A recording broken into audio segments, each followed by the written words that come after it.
It serves as an extra layer of security with the goal of being more convenient for the user. The federal deadline for Real ID is approaching in just over 60 days. Jade Leah Burns tells us what we need to know. And Jade, is this a requirement for everyone? Now, this is not a requirement for everyone, Sean and Jen. Real ID is optional for Pennsylvania residents, but might be necessary depending on your lifestyle.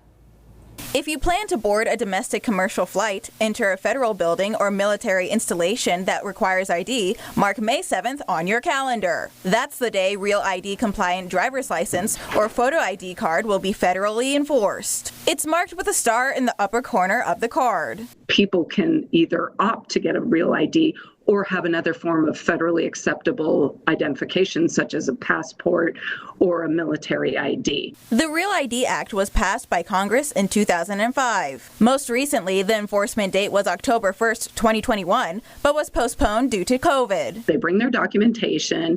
The documents will get verified and imaged. They fill out the necessary forms. They pay the one-time $30 Real ID fee plus any other renewal fees. Some of those forms include proof of social security number and 2 proofs of address. It seems simple, but some think the process should be easier. So many times I've come up here and I'm missing like 15 documents, So I think that part can be confusing. I feel like especially people who may not know to look up things, I feel like it could be a little trickier. Rodriguez took a trip to the DMV on Peach Street to renew her license that recently expired. At first, she wasn't planning to get Real ID, but figured she would get it all done at once. I got some letters in the mail about that, so I had to come in here. I need an updated photo, so I'm kind of doing a little bit of everything today. I think it's a good change that's needed, so I'm okay with it. If you don't make it by the May 7th deadline, Pennsylvanians are able to apply for the program at any time. If they go to any one of our driver's license centers, the product will be mailed to them within 15 business days.